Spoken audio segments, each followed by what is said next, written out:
on behalf of the Department of Zoology and IQAC of Sarojini Naidu College for Women, Kolkata, I am welcoming everyone to this international webinar on Understanding the Evolution of COVID-19, Origin, Ecology, and Zoonosis. So we have with us today Dr. Anirban Mitra and Dr. Shobik Vatacharya as the speakers. Both of them are excellent science communicators, I know from my personal experience. And so we look forward to their talks, which will enrich and inspire us. So let me tell you brief why we are organizing this webinar. So this webinar is being organized to commemorate the World Zoonosis Day. So this day is celebrated every year on the 6th of July. And this year it has some special significance, especially considering the pandemic situation we are going through. So you may not be familiar with the term zoonosis. So I'll just very briefly explain to you what is meant by zoonosis. Zoonosis refers to any disease that is caused by a pathogen that has jumped from an animal into a human being. And then after that, it has started to spread in the human population. So some of you may be aware of the classical example of zoonosis. One of the good examples of zoonosis being plague, where the pathogen jumped from rodents into humans and then wreaked havoc on the human population. So in today's webinar, we will learn whether zoonosis has any role in the origin of COVID-19 or coronavirus, as it is being called commonly, although corona is a family of viruses actually, so it's better to call it COVID-19. And then we will further learn about how the disease of COVID-19 is evolving and it is spreading in the ecosystem of the human population. So I extend my warm welcome to all the participants. So we have more than 300 participants today from various institutes across the country, both from within West Bengal as well as from various other states, even a few participants from outside India as well we have. So I welcome our speakers, Dr. Anirban Mitra and Dr. Shobik Bhattacharya, and our chief patron, Dr. Urmila Ukil, who is the principal of Sarojini Naidu College for Women. And I also welcome our patrons, Dr. Shantana Chakraborty, the coordinator of IQAC of our college, and Dr. Mala Bose, the head of the Department of Zoology of our college, and Dr. Soma Aditya Bandopadhyay, associate professor of the Department of Zoology of our college. So with that, I would now like to invite our chief patron, our honorable principal ma'am, Dr. Urmila Ukil, to kindly deliver the opening remarks.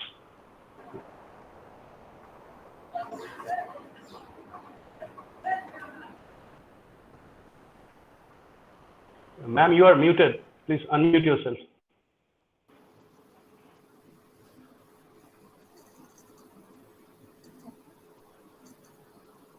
Am I audible now? Yes, you are audible, ma'am. Audible now? Yes. Good evening, everybody.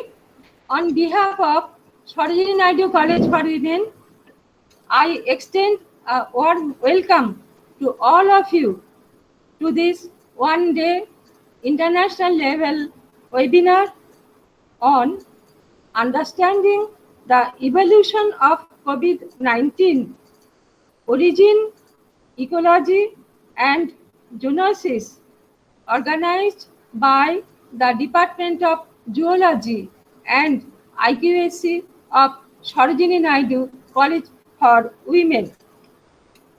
I thank the IQAC team and all the members of the Department of Zoology for organizing this webinar on this relevant topic.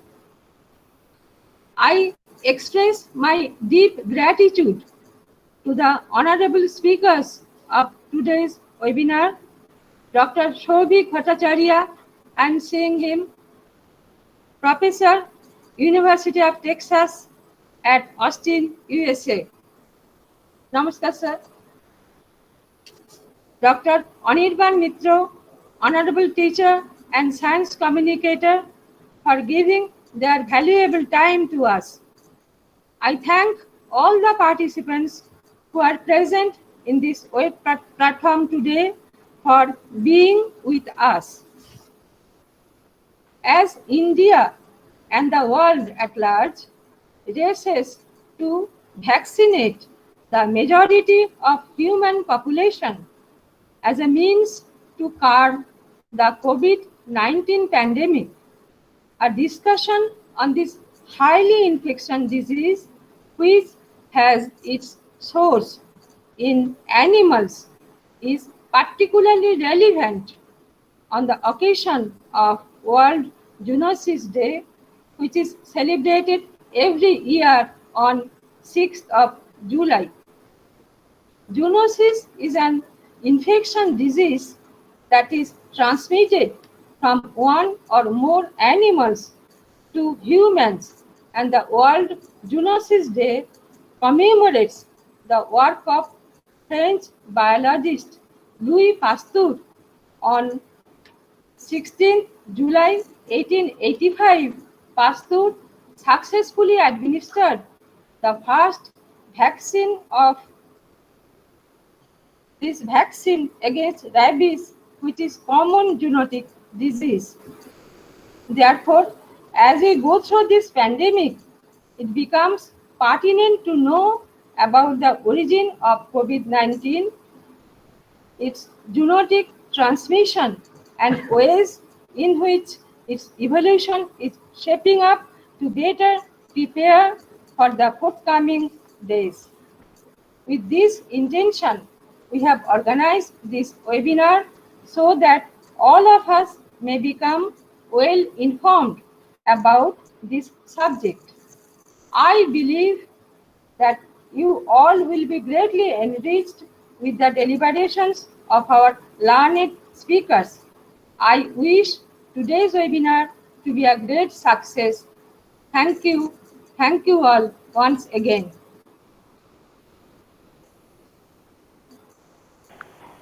Thank you, ma'am, for your remarks and your opening address. So next, I would like to request our patron, our Honorable Coordinator of IQAC of Sarojini Naidu College, Dr. Shantana Chakraborty, to kindly deliver her remarks. Good evening, everyone. On the occasion of World Zoonosis Day, the Department of Zoology and IQAC of Sarojini Naidu College for Women are organizing the international webinar on understanding the evolution of COVID-19. We are privileged to have with us today eminent speakers, Professor Dr. Anirban Mitra and Professor Dr. Shovik Bhattacharya. I extend my warm welcome to them and our Honorable Principal Madam, Dr. Urmila Ukil, my colleagues, our students, and everyone attending the webinar. So I won't take too much of your time and directly pass on the mic to Aniruddha so that the sessions for today's evening can begin. Eagerly waiting to be enriched by the informative and insightful discussions today. Thank you. So thank you, ma'am, for your remarks. So we are still waiting for our first, oh, he's here already. So Dr. Anirban Mitra, our first speaker for today, has already joined us. So I would request Mr. Shubhamay Bhattacharya to kindly introduce Dr. Mitra for the audience. Okay, am I audible? Okay. Thank you, yes, you are audible. Thank you, Anuruddha. Good evening to respected principal, coordinator of IQAC SNCW, my learned colleagues and distinguished participants and students. It is an honor for me to introduce Dr. Anirban Mitra. Dr. Mitra graduated from the Presidency College, Kolkata with honors in physiology and did his master's in biotechnology from MS University of Baroda. He has done his doctoral studies from the Department of Microbiology and Cell Biology at the Indian Institute of Science, Bangalore. Subsequently, he became a teacher of molecular biology and biotechnology. Presently, he is a faculty at the Institute of Genetic Engineering at Padu, affiliated to Macau, and also conducts semesters in modern biology and Jadavpur University and PG section of Department of Physiology, Rammon College, Calcutta University. He is also a passionate science writer as well as a blogger. Over the last few years, several of his articles have been published by reputed magazines and newspapers, both in English and in Bengali. On the behalf of the Faculty of Department of Zoology, SNCW, I welcome Dr. Anirban Mitra. Dr. Mitra, the platform is yours.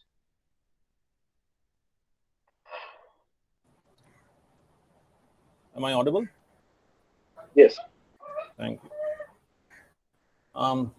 Thank you so much.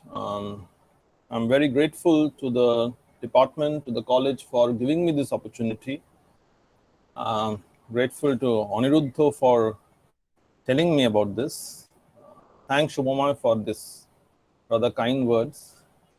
And without much more introduction, it's already done. I'll directly go to the topic for the day. Are the slides visible? Can you see it? Is the slide visible? Yes, it is. Yes. Okay. So, yeah. So, oops, yeah. You could try to put it on full screen mode, perhaps. Actually, there was a slight problem with this. If I put it into full screen mode, somehow the slides are not moving ahead. I noticed a problem yesterday. So I'll keep it like this. I hope it's okay. I was trying to do that. If I do it in full screen, it's not going ahead. I mean, I would be able to see, you can't see. But if you can increase the size of the slide. Yeah, to 73 to maybe 120% or so. Okay. Give it that.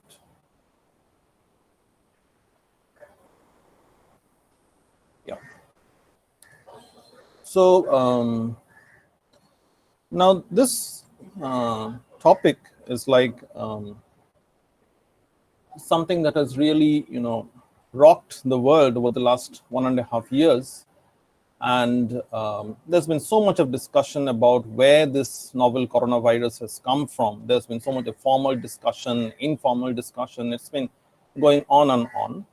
And overall, the hypothesis, the idea, suspicion hovers around these three subjects, that it could be of natural origin, a zoonosis, which is why we're discussing it today.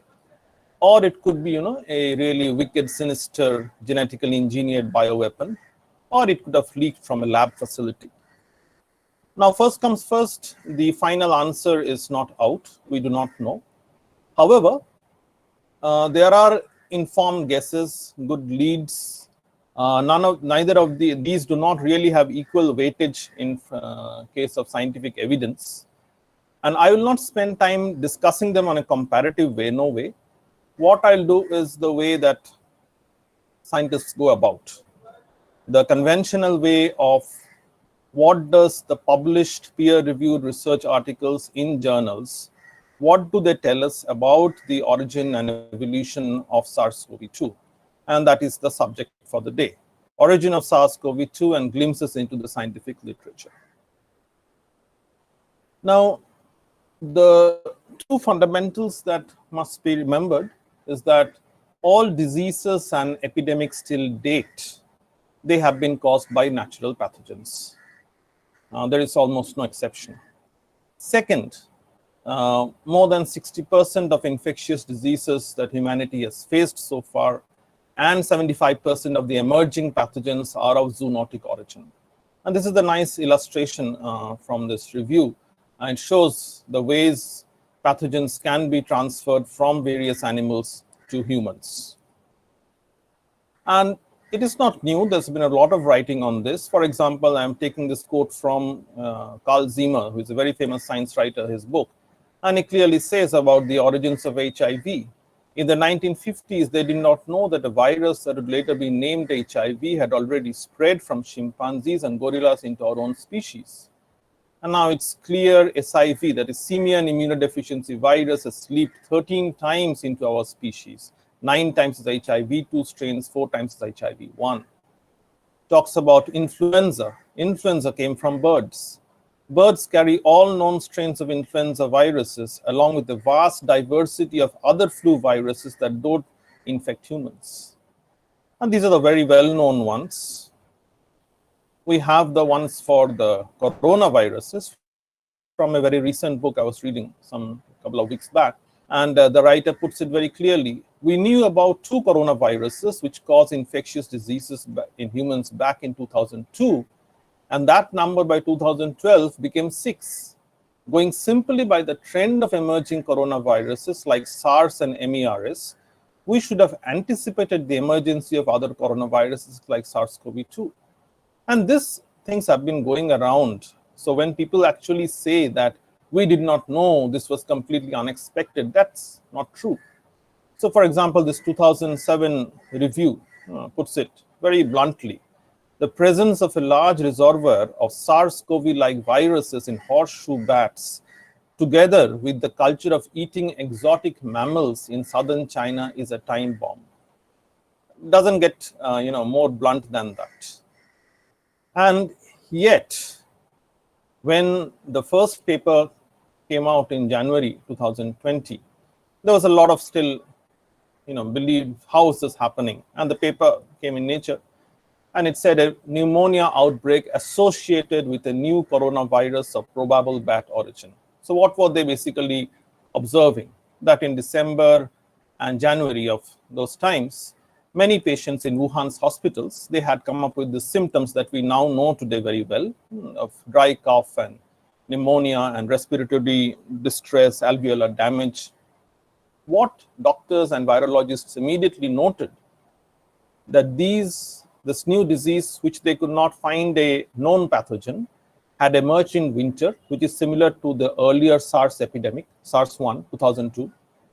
Antibiotics were not working, so not bacterial, and many, but not all patients had links with the city's wet and seafood market, again, just like in SARS-1.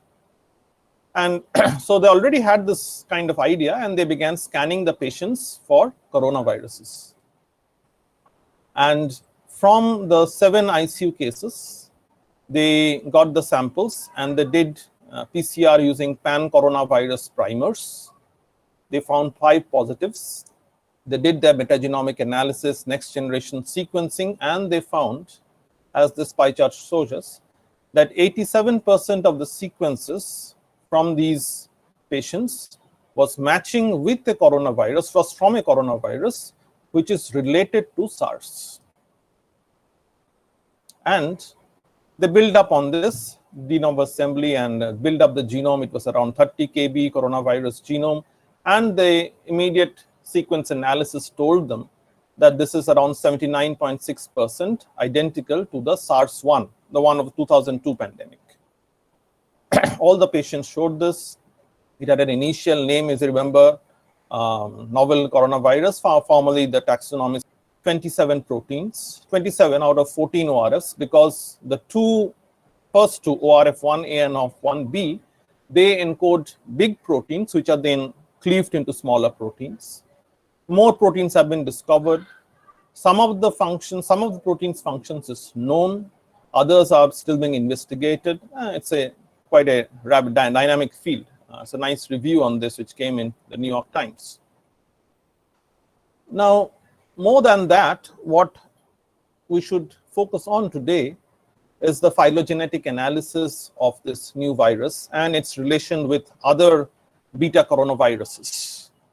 And what this tree shows us is that these are the samples from the coronaviruses from the Wuhan patients. And what it shows us is that the other human coronavirus pathogens, the 6 which were already known, the SARS class, the 1, the MERS, and the other 4 which cause mild diseases, they are related to this new virus, but they are rather distantly related. In contrast, there was a bat coronavirus named RATG13, with which the new virus, SARS-CoV-2, had 96.2% sequence identity. So the first thing, the SARS-CoV-2 was more closely related to SARS-like coronaviruses from bats, rather than to the existing human pathogens. Now, RATG13, the bat virus, had been sampled from a bat, Rhinolophus affinis bat in Wuhan in 2013. So the primary conclusion was that SARS-CoV-2 had evolved from a bat virus which is closely related to RATG13. Okay, that's the average value, 96.2, and they were clear this is not the direct ancestor because 4% difference is quite a lot. Now, when they try to look across the genome, that the 96.2 is the average genome value. How about for different genes? and they did this kind of a similarity plot. So the similarity plot is the x-axis is the 30 kb, and the y-axis is the nucleotide identity, and the base is the SARS-CoV-2 genome sequence. So if SARS-CoV-2 was analyzed here, we'd get complete 100% because it's being compared with itself. So, but in this case, they are comparing the genome sequence of SARS-CoV-2 with other viruses. So you have the SARS-CoV-1, the pandemic of 2002, and other bad viruses. And what was visible in this plot is that there were similarities and there were differences. So the other coronaviruses, including SARS-CoV of 2002, had a lot of difference in the sequence that was coding for the spike protein of the virus. And I'm sure all of us know what is the spike protein. We have seen it so many times, pictures of it so many times. So there's a big difference in the spike protein sequence of the new virus compared to the others. Even for RATG13, the blue line, you can see it is very close. It's more than 90% because it is the closest cousin. Even in that case, the spike protein sequence was slightly dipping, was slightly diverging more than the rest of the genome. So the point was that SARS-CoV-2, the new pathogen, was related to RATG13, to a bad virus, RATG13, but there was a significant difference of the spike protein coding gene. Now, before we go ahead, I'll just spend a few minutes with the spike protein. The spike protein is, as we all know by now, it's like very essential for the entry of the virus. The spike protein is being studied for years now from the other coronaviruses, from the time of the first pandemic. And it's very clear now from all kinds of biochemical and structural studies that the spike consists of a receptor binding domain. And from that, a small part, receptor binding motif, projects out. And there are key amino acid residues in this receptor binding motif, which bind with key residues in the human ACE2 receptor. And this interaction is very important for the virus entering the host cells, right? So all coronaviruses carry the spike, but there are differences, subtle differences in the amino acid residues, and the which spike protein binds to which ACE2 of which animal's host depends on these subtle variations. And this has been extensively studied for years now, more in the last year, 1.5 years. These are some of the papers. I just put them in this way for the benefit of the students who may be seeing this seminar. So receptor recognition and cross-species infection, structural basis, structure of the SARS-CoV-2 spike receptor, and differential susceptibility within various species. So all this work is going on for a number of years now. Now, the point I'd like to stress on is that the spike of SARS-1 of the first pandemic and the spike of SARS-CoV-2, the COVID-19, there is a good bit of difference. They are only 76% identity between them.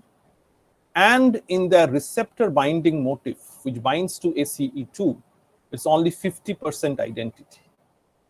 In spite of that, SARS-CoV-2 spike binds really efficiently to the ACE2, which is why we have this pandemic. The other thing is that the spike of SARS-1 has 6 amino acid residues, which are very important for interacting with human ACE2. The spike of SARS-CoV-2 also has 6 amino acid residues, important for binding, but 5 of these do not match between spike of SARS-1 and spike of SARS-CoV-2. So basically, that means they have 2 different solutions to the same problem. 2 viruses, not very closely related, both beta coronaviruses, of course, but have come to the same conclusion to solve the same problem of how to bind to ACE2. Even more interesting is the following result. You see, since people have been studying the virus for a long time, the SARS-1 virus, what was done in 2012 is that scientists designed a receptor binding motif which is optimum, which binds with super affinity to ACE2. So these are the important amino acid residues of that optimized designed receptor binding motif. And when it was seen that the SARS-1 receptor binding motif does not exactly match with this, and this binds better. When SARS-CoV-2 came, scientists compared the RBM of this and the optimized, and they found that even this does not bind. In fact, SARS-CoV-2, although it is a highly binding to the ACE2 very efficiently, good enough to cause this pandemic, that is why we are having this seminar online, even then, it is of suboptimal in binding to the ACE2. So basically, we are seeing three different solutions to the same problem, that is how to bind to ACE2 and enter the host cells. Two which are natural evolutions and one which is designed in the lab.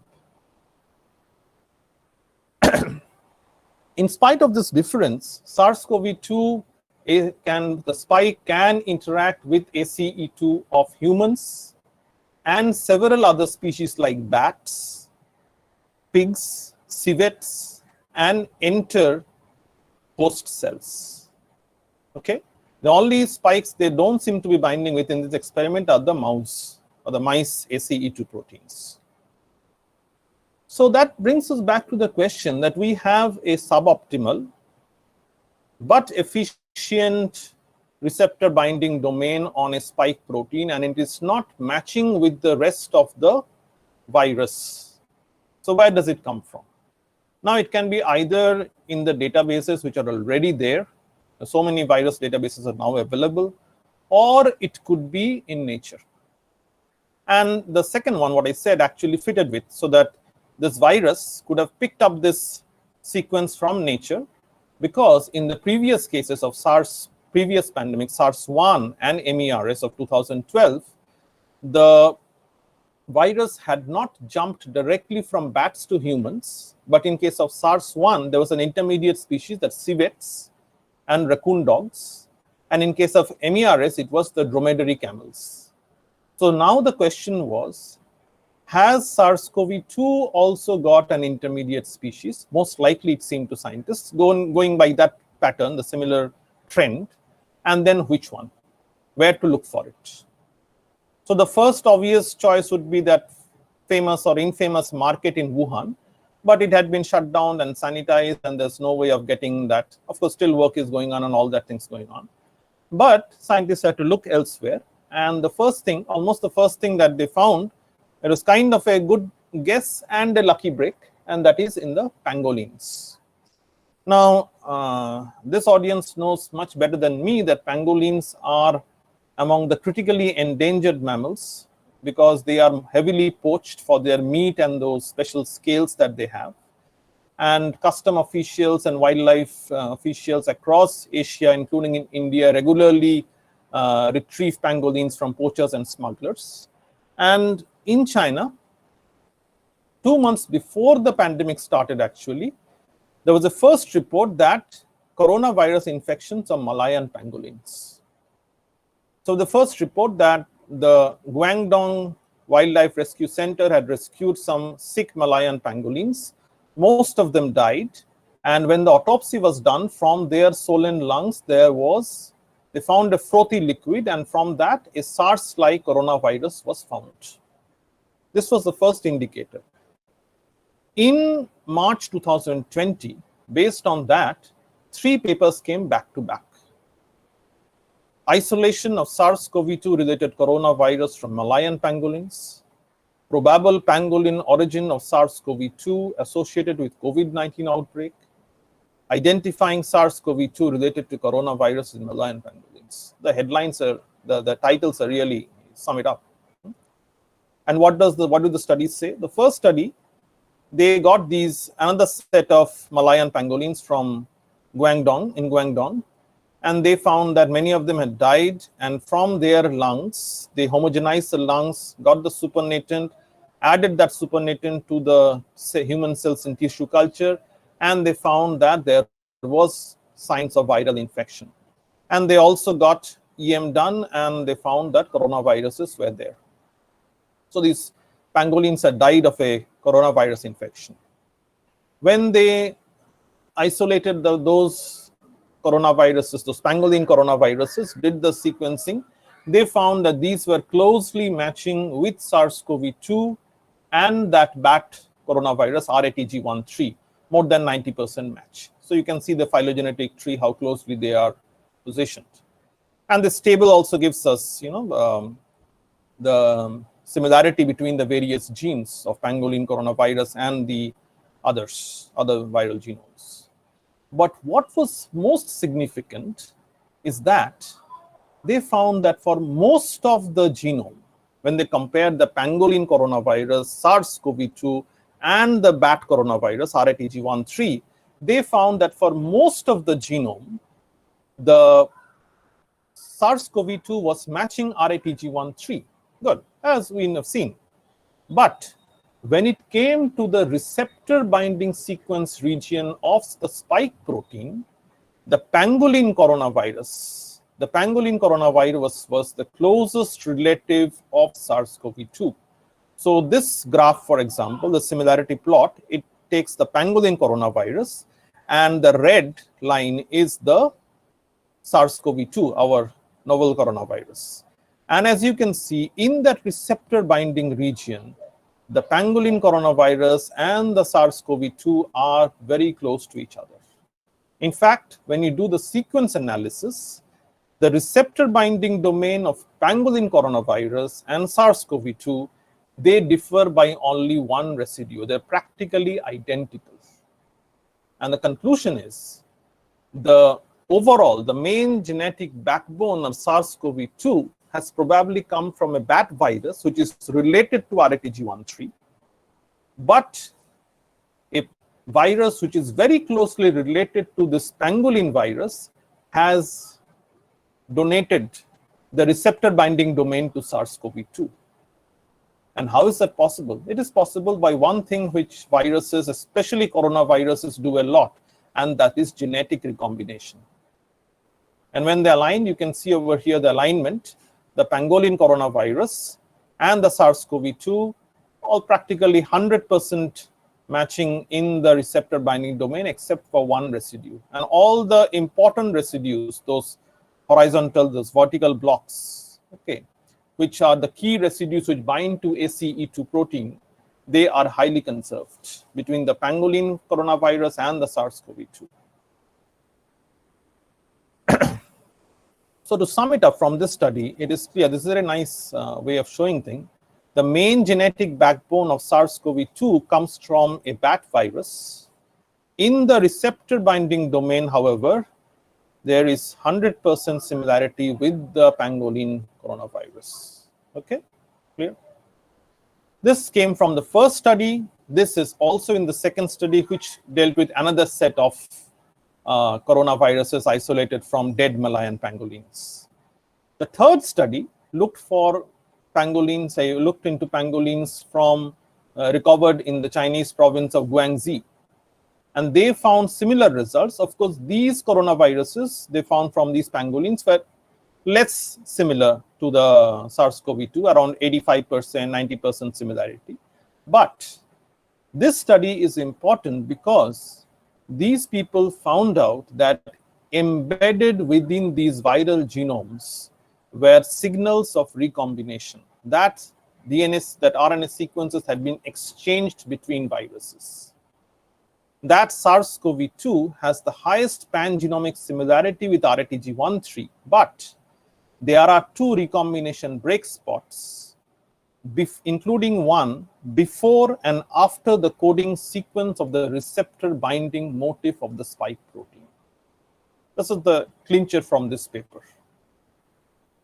And I'll not spend time explaining this rather complicated looking graph, but the take home message is that when they have analyzed the viral sequences, they find that there are what they call recombination breakpoints, and the viral sequences are basically a mosaic of various ancestral viruses which have combined in various at various positions. Okay, so basically the viral sequences, especially coronaviruses, have been known for years to have a lot of recombination.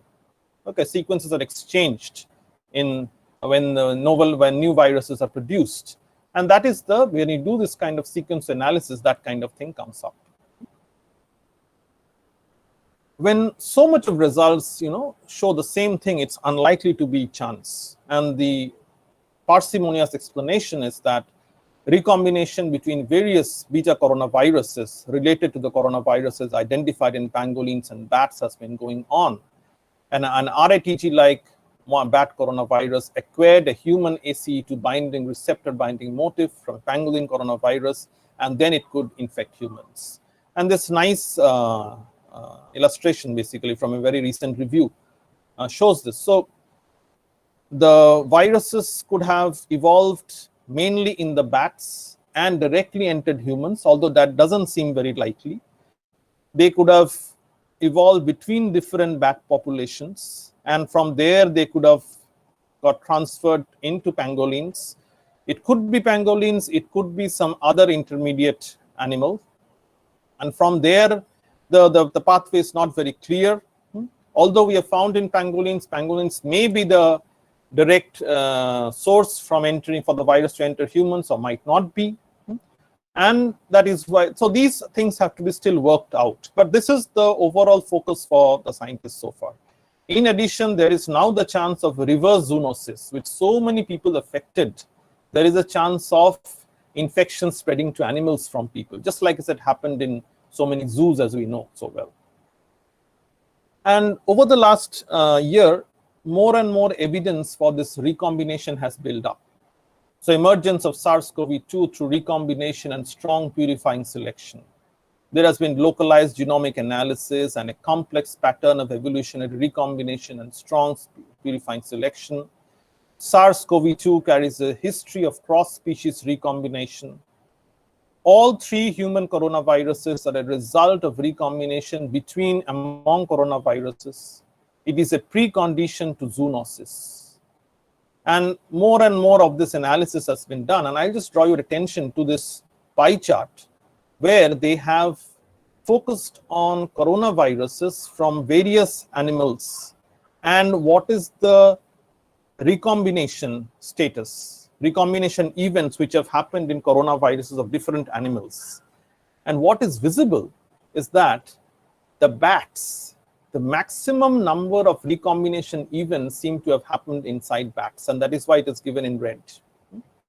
So bats, what this paper concludes, is that bats may provide a genomic pool for the origin of the novel human coronavirus and for more viruses that we may face in the future, because they have such a large number of coronaviruses, and that is where the maximum amount of recombination seems to be happening. Recombination has been studied for years now. It is kind of clearly established for the previous pandemic SARS virus that there was an interspecies transfer. This is a very nice review which says clearly SARS-CoV most likely originated in bats through sequential recombination of bat SARS-related coronaviruses. Recombination likely occurred in bats before SARS-CoV-2 was introduced in Guangdong province. A similar scenario might have happened for MERS coronavirus. And actually, this kind of field work has actually shown that in 2013 or 15, I think, in a cave in Yunnan, virologists found a single population of horseshoe bats who have coronaviruses, which the entire population has all the sequences that are present in SARS-1 of 2002. And they said, the scientists wrote in this paper, that it is most likely that in a cave, this cave or a cave very similar, that these coronaviruses came together, recombined, and gave rise to the strain which caused, the killer strain which caused that 2002 pandemic. So what has happened over the last 1 year is that scientists have been scanning across East Asia and South Asia and finding coronaviruses which are related to SARS-CoV-2. And these are some of the titles of these papers, sorry. Southeast Asia, in Japan and Cambodia, and so on like this going on. And what do the results they find? They find that, for example, here in this paper, that a coronavirus genome sequence from our acuminatus bats in a Thailand cave related to the coronavirus found in Yunnan. And they say that these kind of sequences we are finding from China to Japan to the whole of Southeast Asia over this huge span of land. Then one in Cambodia. And this sequences, the Cambodia is interesting because these sequences are lying there since 2010 in a freezer. And when they pulled out, old samples to study, oh, this is matching with the SARS-CoV-2. So the point is, the take-home message is that these kind of sequences, which we find in SARS-CoV-2, these building blocks are present in the virosphere all over South and East Asia. And they have somehow come close and formed the pathogen which has resulted in the pandemic. And more studies are going on. This is a very recent paper which came just 2 weeks back. And they have analyzed, big time analyzed bat samples. And they have identified 24 novel coronaviruses, including 4 novel related to SARS-CoV-2, including one they now call RPYN06, which is a very close relative of SARS-CoV-2 going by the sequence identity. They have found other viruses who have similarity with the receptor binding domain. And they have modeled the distribution of the bats from where they are getting these viruses. And they say that, they're this kind of modeling study, and they said that there are 49 species they've analyzed, how they're distributed across Asia. And the notable thing is that more than 23 species coexist. Now, you as an audience know better than me that how bats stay in caves and in the canopy of big trees. And so if you think about that environment over there, thousands of bats, and they are all breathing, and the virus is coming out and getting exchanged, and co-infections and recombinations happening between them. That is how we could come up with these kind of pathogens. The other thing which has caused a lot of controversy is the furin cleavage site. So what is the furin cleavage site? The furin cleavage site is a 4 amino acid sequence which is present somewhere in the middle of the spike protein. The spike protein has 2 parts, S1 and S2. At the junction, we have this furin cleavage site. Now, this furin cleavage site is important because it has been known for years that in very virulent strains of influenza, you have this FCS, this furin cleavage site. And when the human protease furin cuts at this site, then this facilitates the entry of the virus into the host cells. It has been known for flu viruses. It has been known for the MERS coronavirus.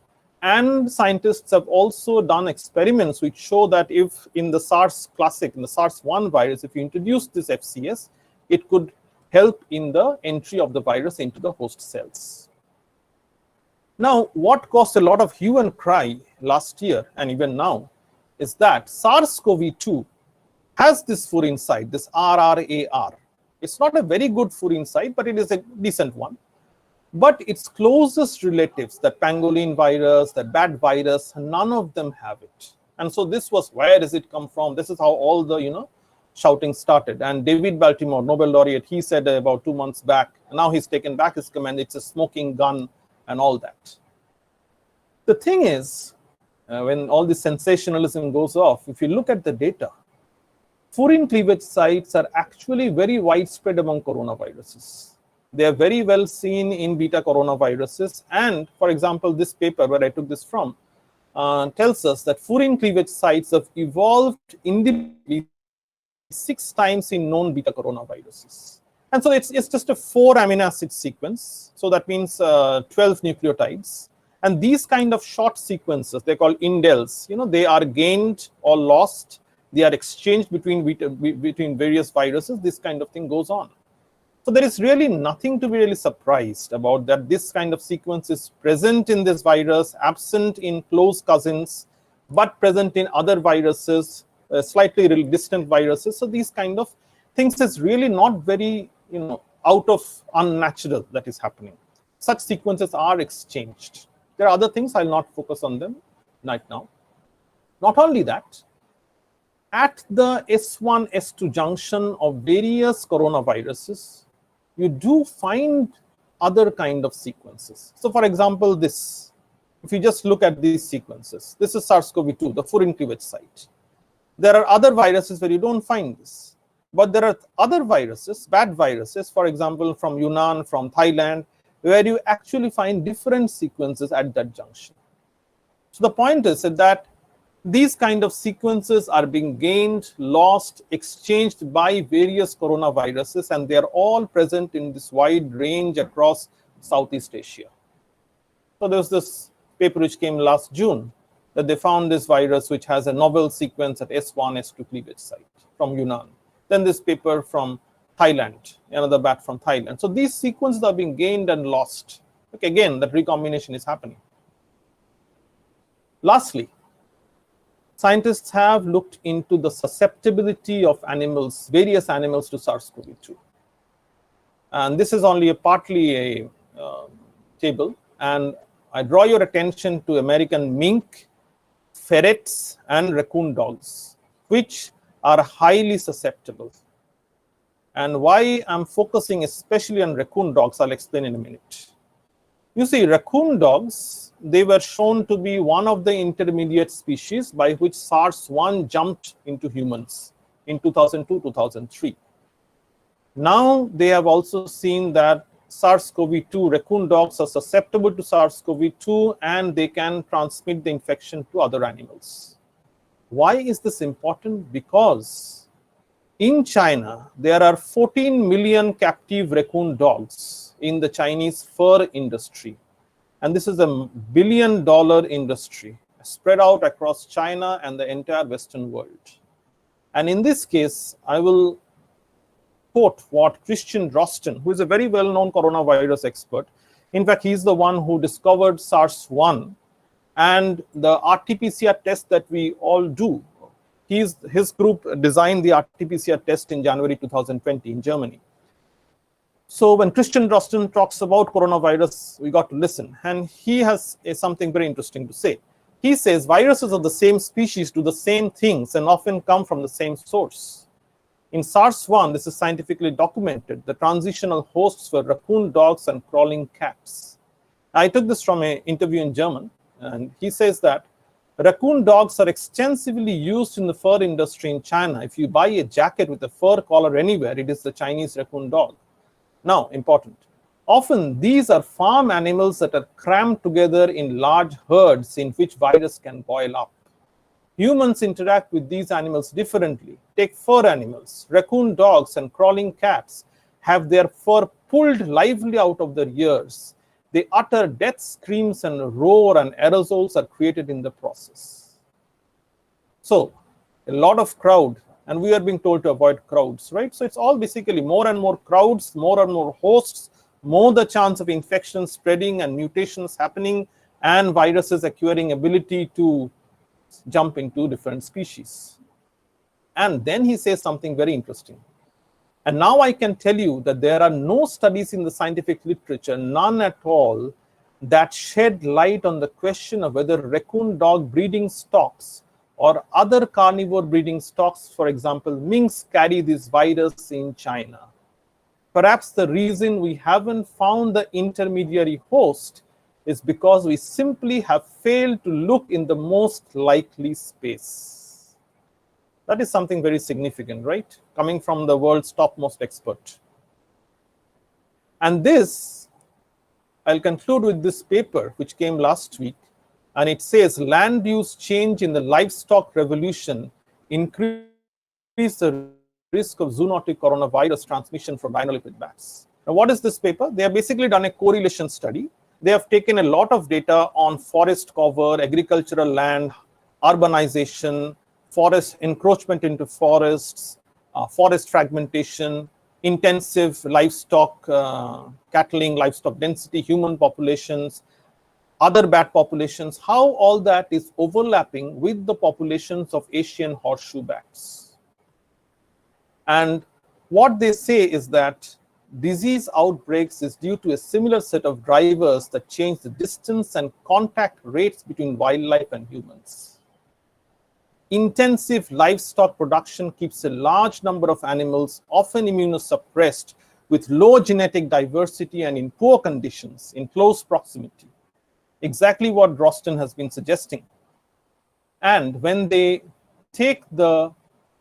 plot across the world's map, where are those places where horseshoe bat populations and all these kind of changed human activities have happened a lot? Encroachment, urbanization, agriculture, lots of intensive livestock farming going on. What is very clear is that southern China has this huge number of hotspots. Some in Western Europe, notably very important for us across northeastern India and our western coast, but the big hotspot is in southern China. And they conclude from this paper, it is very likely that from these hotspots, there is a chance of viruses which are present in bats spilling over to intermediate animals, because there are farms which are just beside forests. So bats stay in the forests are getting fragmented, bats are traveling more in unusual ways that they wouldn't have earlier, and they could be interacting much more with farm animals, and humans interact with those farm animals. So these are the potential hotspots. Well, National Geographic did a article on that, humans creating hotspots where bats could transmit zoonotic diseases. I think Shobik will talk more on that.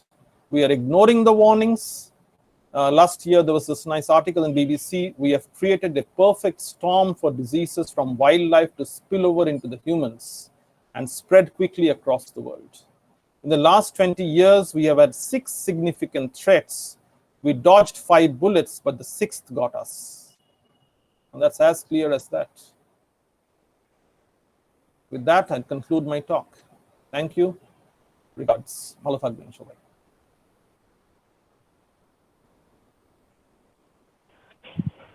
Thank you, Aniruddha, for a very nice presentation. So it was very informative and enriching for us.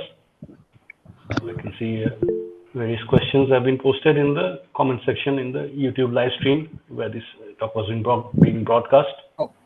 So Dr. Suranjana Haldar, my colleague, she will be moderating the discussion session. So over to you, Suranjana. Thank you, Dr. Anirban Mitros, for a wonderful talk about COVID-19 evolution. The first question came from Subir Mal. Am I audible, sir? Yes, you're audible. First question came from Subir Mal. Sir, you said the virus attached to animal other than human. Can this virus come from this animal to human? Yes, it is quite likely. Depends on the animals, because a lot of studies are going on how these, which animals are susceptible, how much, and whether they can actually transmit the virus in viral load or doses which can cause infection in people. So it's not only a question of whether viruses can be transmitted, how well they can be transmitted. That is another thing. And this is still being investigated. And I think the good thing is that our major animals that we interact with, the dogs and cats and cattle, they really don't seem to be that susceptible. Although there are examples of, for example, the lions and tigers which fell sick and things like that. But these don't seem to be a major cause of concern as of now. But I think it's still a lot of studies to go on. The major problem with these livestock animals, which is a big thing. Okay, sir. Thank you. The second question came from Deepanita Chatterjee. She is our student also. Okay. Sir, if the spike protein of SARS-CoV-2 did not show perfect matching with the human proteins, then why did the virus thrive so well in humans? Yeah. Okay, so it's like, this basically goes back to a very thing about evolution. So it basically differentiates, I think Shobik will talk more on this, what is the job of an engineer, how an engineer differs from how evolution works, basically. So it does not mean it has to be the perfect thing in nature. Many things just work because they're working. So it's like it doesn't have to be 100% perfect. We have actually the result that it is working, and it is working quite well. Necessary and sufficient. It doesn't, that's the difference between an engineer and the way evolution works. So as time, and you can see that as time goes on, the spike protein is actually evolving. And that is why we actually have these variants which are coming of alpha and delta and now delta plus, and all that thing is happening, isn't it? Because so now we are being told that there is a delta seems to be much more transmissible than what alpha is, because evolution is a continuous process. It is happening, both how to infect cells better and how to bypass our immune system. Side by side, the two things are happening. So even if it is not a best solution to the problem, it is good enough. It is good enough to cause a disease. That is fine. Okay, thank you, sir. The third question comes from Anil Kumar. Was bat coronavirus well adapted to reside in human body? Okay, no. The RATG13 virus, that does not really infect humans, because there is quite a bit of difference between the spike protein of this virus and the coronavirus, the spike SARS-CoV-2. So it doesn't really bind to our human ACE2 that well. One study, I think, showed that there may be some infection, but overall the consensus is that the bat virus doesn't infect humans. Okay. So there is basically this, once this virus, actually the ancestral virus acquired this receptor binding motif from a different source, pangolin coronavirus or something like that, it gained this ability to infect human cells. That's the clincher, basically. Okay, sir. The fourth question comes from Shoika Paul. Sir, what might be the factors inside the bats, those make them house this high level of recombination rates of viruses only inside bats as compared to other hosts? Yes, bats are really special. I mean, this is the topic in itself, I think, and I'm not really competent to talk on that. But bats are really special animals. This is such a, to put it very simply, the world of humans, our social world and the world of bats doesn't really match, except in Dracula stories. Okay, and bats are such a huge number of bats available in the world. So many species. I think some 1,500 species of bats are there. Plus, they seem to have developed a very special immune system where they can tolerate a very large number of viruses which are present without actually falling sick. And so this is something very special with the immune system of bats, how they can tolerate such a large number of diversity of viruses and retain them in the body. So that is something something to do with the immune system of the viruses. Okay. The second next question comes from Shoikat Paul. Okay, no, it's actually I am repeating. The next question comes from Sujata De Chaudhuri. What can be a probable model of bat pangolin virus exchange?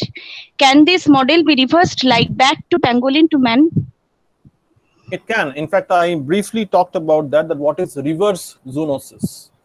And this is in fact, so zoonosis is when a virus enters humans from animals, and reverse zoonosis is when from humans, animals can get infected.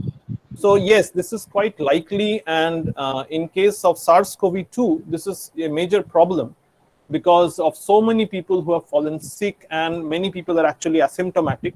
And so there is a good chance that viruses can spread from humans to animals, and then it could spread within animals, and which is why actually a lot of veterinary vaccines are being developed for the animals right now.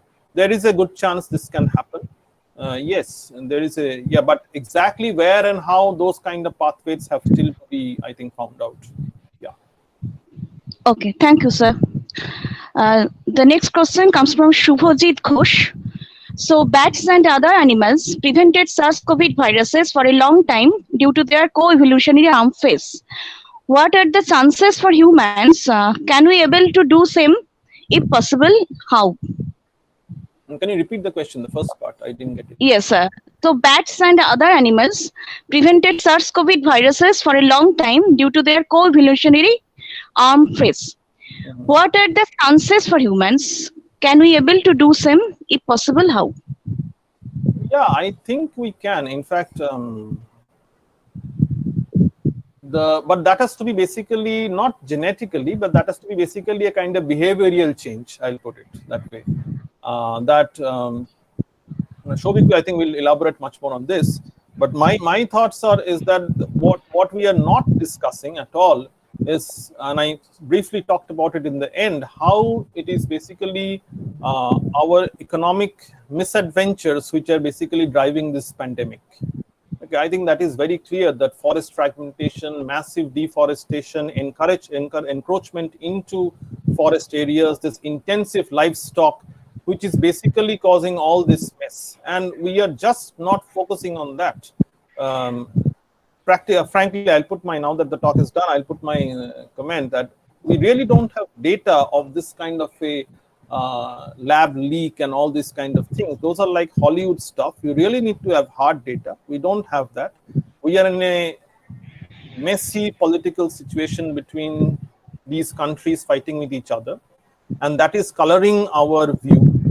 In the middle of it all, we are just not having our focus on how these kind of economic misadventures are basically driving these kind of viral epidemics and are going to drive them more in the future. This is being completely overlooked. I mean, just think about it. If the West and China can, be in trouble like this, think about some virus epidemic breaking out in Northeast India or across the Southern Peninsula, and we will not even know. We will take India, we will stay in just denial, and by the time we'll have so many people sick. So it's mainly behavioral, how to deal with it. That's what I think about. Thank you, sir. I think this is the last question and comes from Debosri Goldar. Is there any difference in mode of interaction between spike protein and ACT receptors in host between SARS-CoV-2 and SARS-CoV-1? Yes. One thing I can tell you right away is that SARS-CoV-2 spike binds with much higher affinity than the SARS-1. Yes, that is there.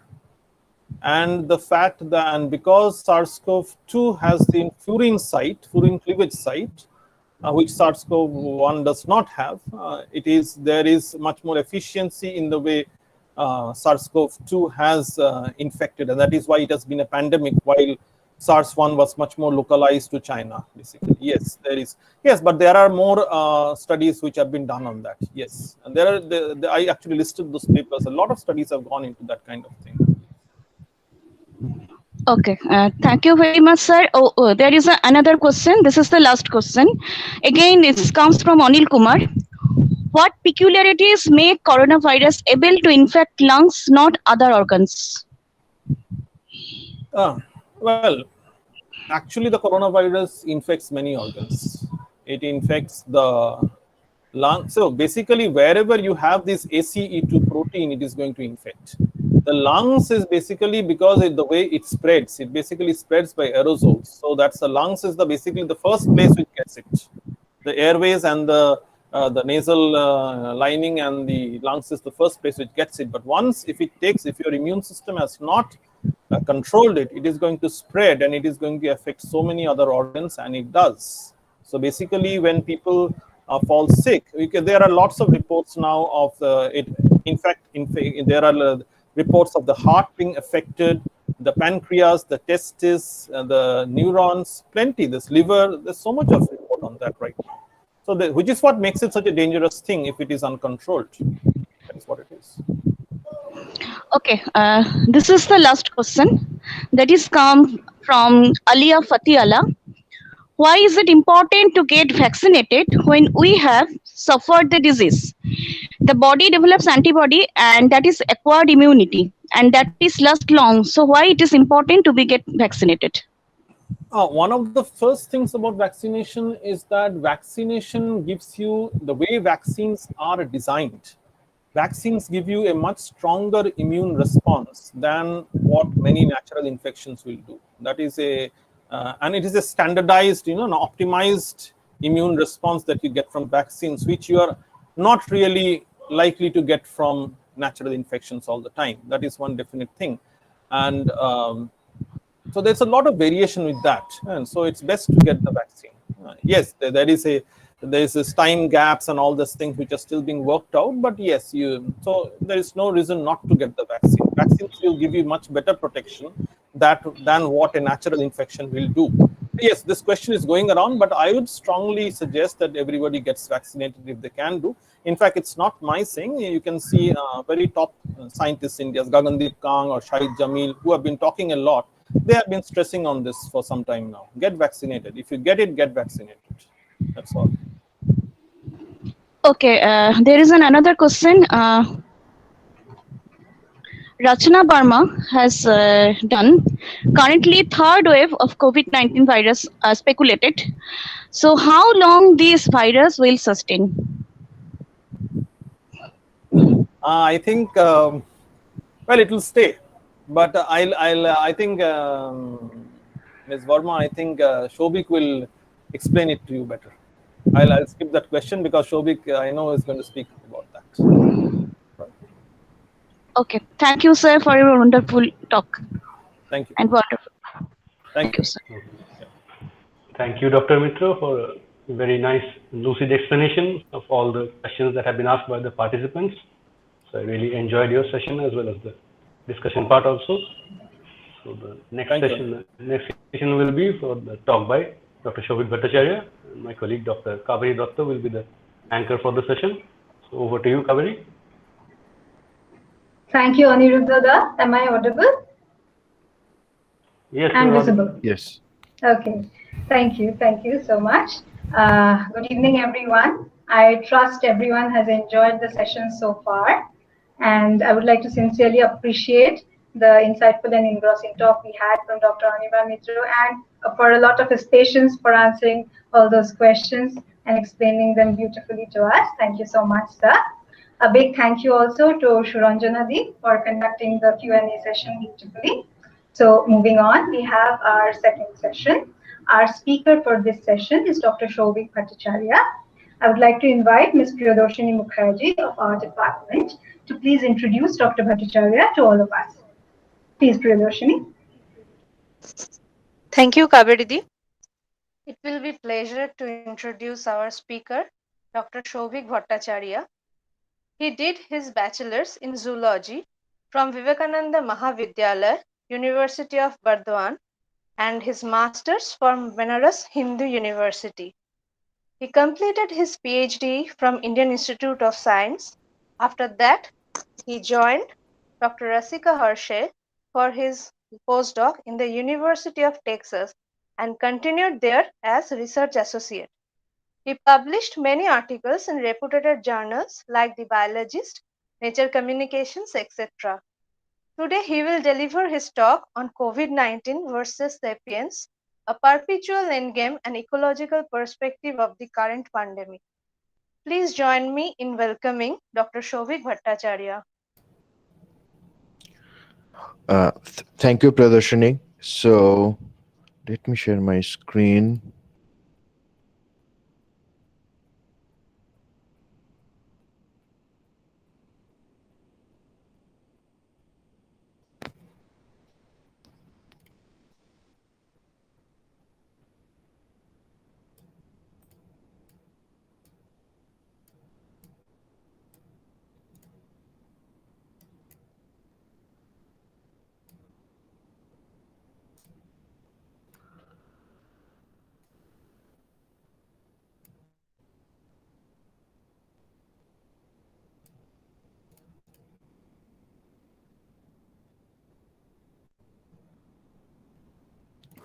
Okay, can you see the presentation?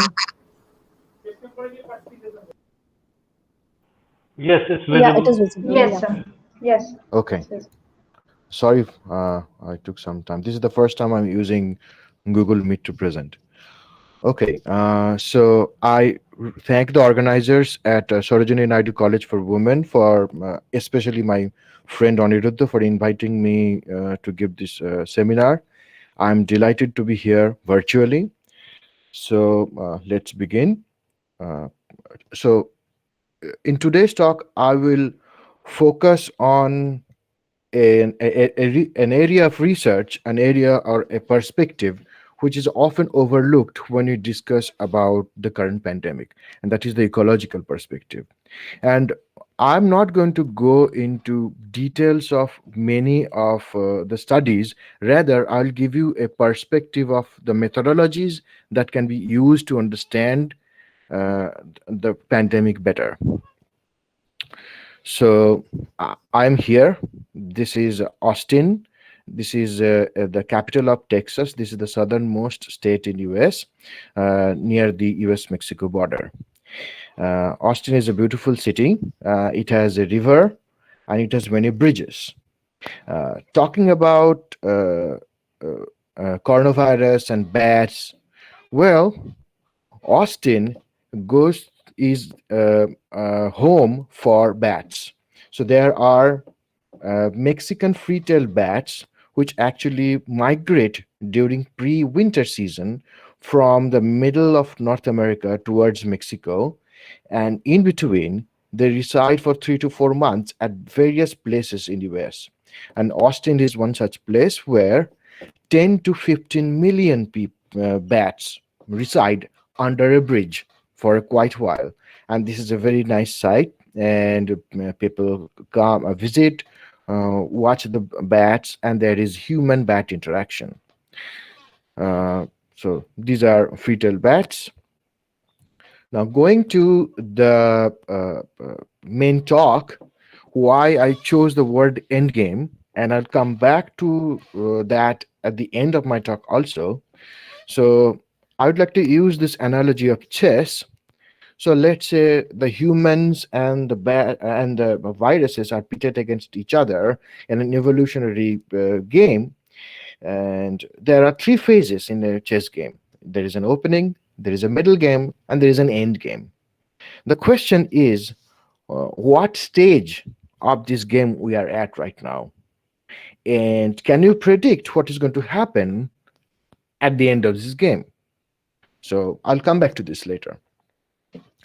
So there are, I have divided the talk into 5 different sections.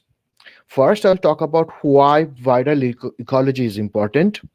Then I'll talk about viral dynamics. And finally, I'll take the information that is there in viral ecology and viral dynamics and talk about how we can apply that to SARS-CoV-2. Then can we use that information and predict the outcome of this pandemic? And finally, there will be a conclusion section. So let's jump to the first section, viral ecology. So as Dr. Anirban just provided with very beautiful insights and with lots of research and studies about the molecular pathogenesis of this virus, we know a lot about how this virus actually infects the cells, how it establishes pathogenesis, and what is the outcome for the human, and all of that. That is a very important and crucial perspective to understand this pandemic. And after we understood this, we utilized different chemical compounds to figure out whether we can stop this, combat this virus. And most of them did not succeed. Then we went ahead and used our information from molecular biology, molecular virology, and used vaccines and generated vaccines. And we got, traditionally, vaccines can take 15 years or longer to generate. We have polio vaccines that took way long, 20 years, 25 years in the making. But in case of COVID-19, We could do this in 10 months to 1.5 years. And why so?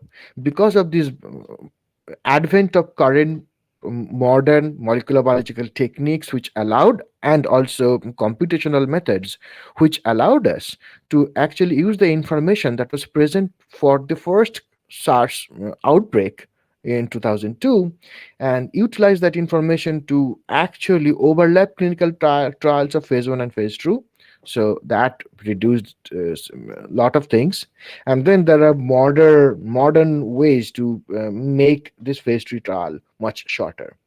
So already, and it is evident from the questions posted by the students in the previous talk, you know a lot of things about the molecular biology of these viruses and the methods that are being used to combat this virus. What I want to focus on, and look at the different variations of these vaccines that we use. So we have a plethora of information regarding that, but still, the pandemic is not over. As you can see, we are meeting here virtually. So that means there is some information of or some knowledge that is lacking in us, which is preventing us from overcoming this problem. Obviously, there is a failure from our side regarding the handling of the pandemic. But I believe, and so do many evolutionary and ecological virologists, that there are other aspects of this virus that should be understood and should be utilized to think us in a better way. Of course, the question that we all have is, this is the question: when will this all end? And as associated with that, there are questions like, okay, so all right, so when will we reach herd immunity?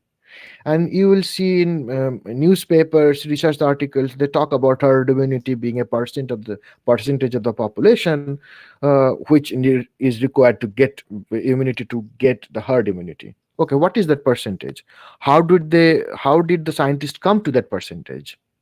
How did they calculate? Second question is, will it be back? Of course, there are outbreaks happening. There are first phase, first wave, second wave, third wave. There might be fourth waves, and so many other things. Can we predict that part? And also, we are already undergoing vaccinations. Do we need more vaccines? And what kind of vaccines will these be? All of these questions can be answered if we understand the ecology of the virus in question. So this is a very nice summary. This I've taken from New York Times, and where they plotted two different things. On y-axis, you can see the fatality rate of a viral infection, and on the right, you can see the average number of people infected by each sick person. So that means this is infectivity on the x-axis and fatality or mortality on the y-axis. And you see that the new coronaviruses are here. Now the question is, can this virus become more deadly? We, fortunately, in our experience as humans, till now we have not faced any virus which is here. That is high fatality rate and high infection rate. Why so? And is it possible? Yeah, of course it is possible. So my talk will delve into these questions and will try to figure out a way to see into the future. One example of what viruses can do. So this is a very famous example. So there is an island near Australia called as the Christmas Island, and during 1880s, zoologists, of course, many zoologists went there to study the diversity of organisms in there and found this unique rat. And now the point was, there are a lot of zoologists which are keeping track of the population of these rats they're studying population biology, and found over time, within a period of 20 years, the rat population ceased to exist. Why did this happen? And now we know that this happened because of a virus. There are molecular clock experiments and analysis that have been done to show that in a short period of time, a virus can completely eliminate its host. So things can be very bleak.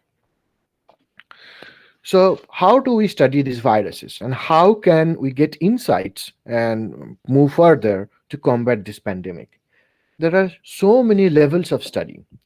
So as Dr. Anirban already pointed out, we scientists are working on individual cells within tissues, individual host, and they're figuring out cell-to-cell transmission, antiviral response dynamics, cofactor expression, cell type distribution. All of this is important for generation of novel vaccines. What are the barriers that for the spread? What's the immune pressure? What's the selection pressure? So, if we're using a particular type of vaccine, does it mean a different kind of variant will emerge in near future? Can we predict that? And then, of course, you study the individual host in totality. So you see immune and inflammatory states, treatment status, and genetic factors. But there is another level to this study, and that is to study the entire population and the interaction of this population with other organisms in the ecosystem. And that is the part where of viral ecology, that's the focus of this talk. So we should see what is the mechanism of host-to-host transmission, how does it evolve, what is the host genetic diversity, and also what is the transmission ecology. So let's go to that part of the study that encapsulates viral dynamics. So what makes a virus successful as a pathogen? First, of course, it has to enter the host. That is absolutely essential. Now, it has to evade the host defense system. That is also crucial. But also, it has to replicate. So these three parameters are crucial for a virus or any pathogen that resides in our body for a molecular success. And all of these have been talked about, have been researched in a molecular biological, molecular virological, epidemiological setting. And there are so many examples by which that can be talked about regarding how a virus becomes successful. And I'll talk about some of them here. And so like there is a transmission of virus called as you don't know me. So a virus infecting an accidental host.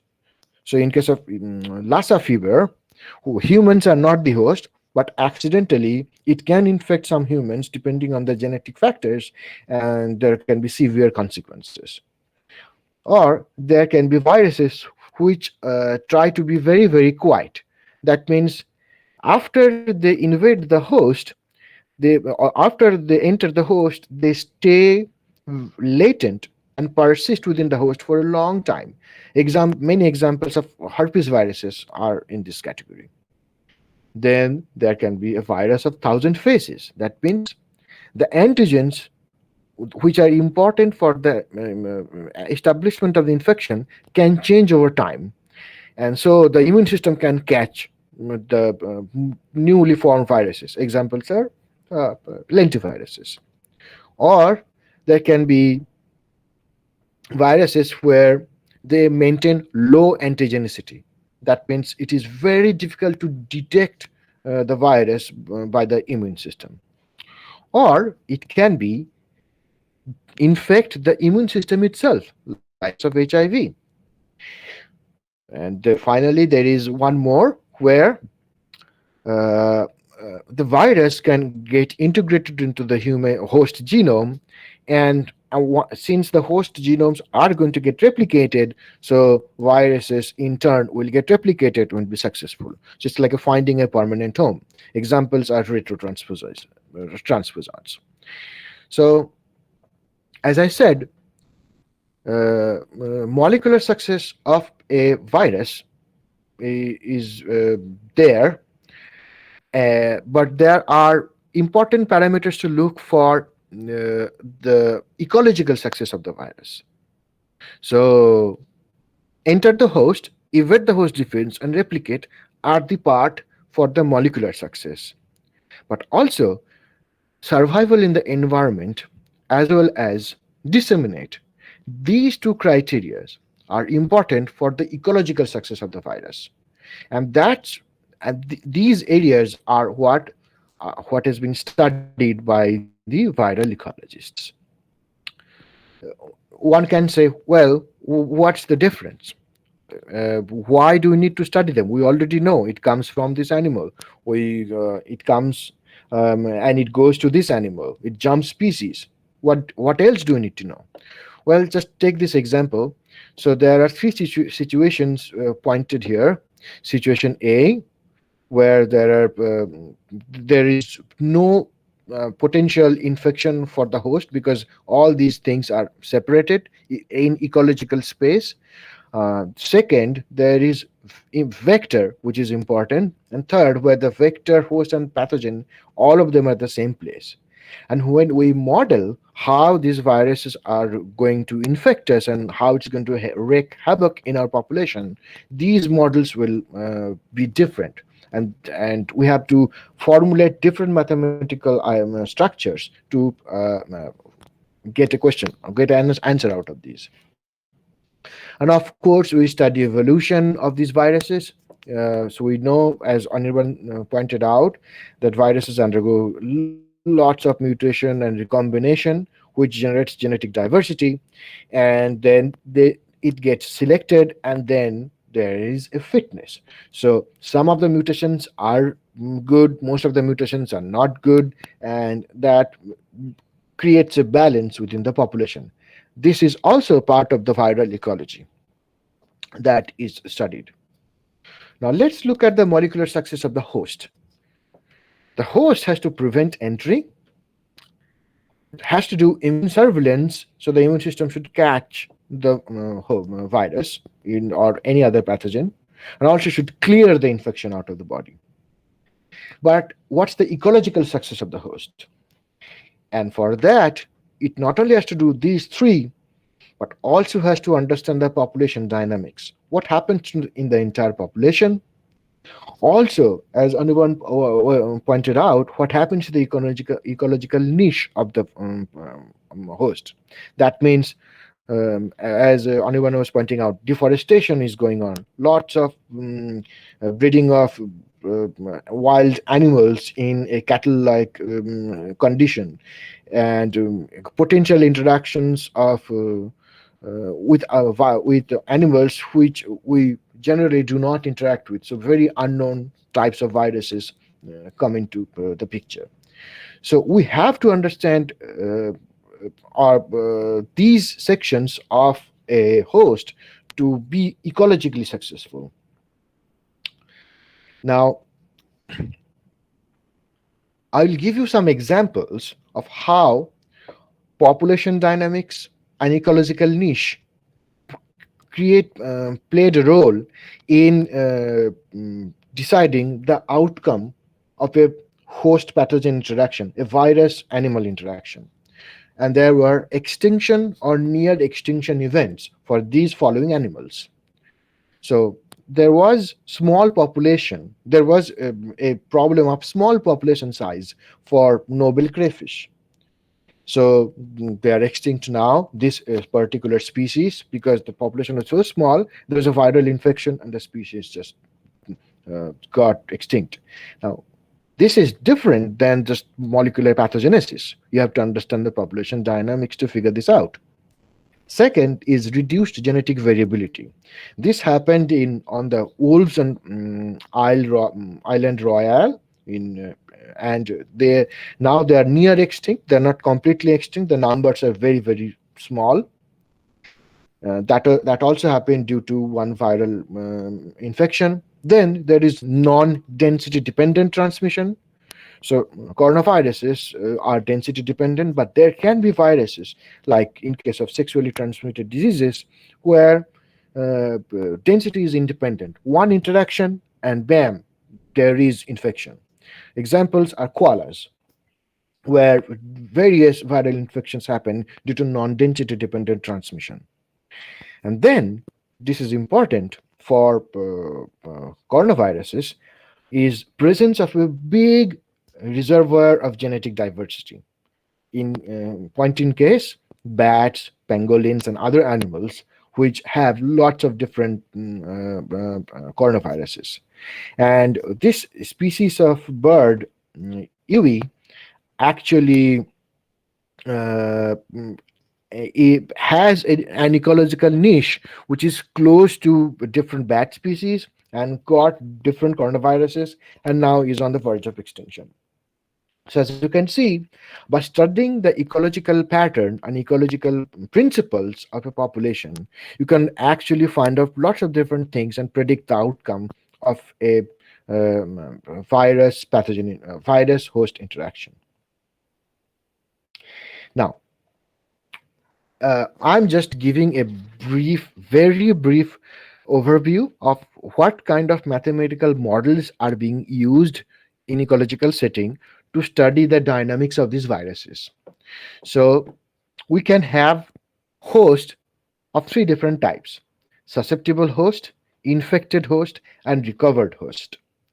And there can be a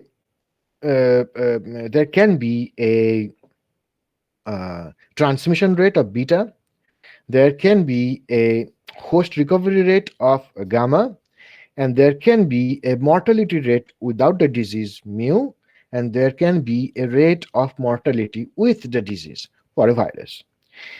If we just measure these parameters in a population, we can actually calculate the success of a virus using this basic formula formulated by Fisher in 1930s. So, and then it is not easy to calculate beta, gamma, and alpha for a virus just by looking at numbers in a small time scale.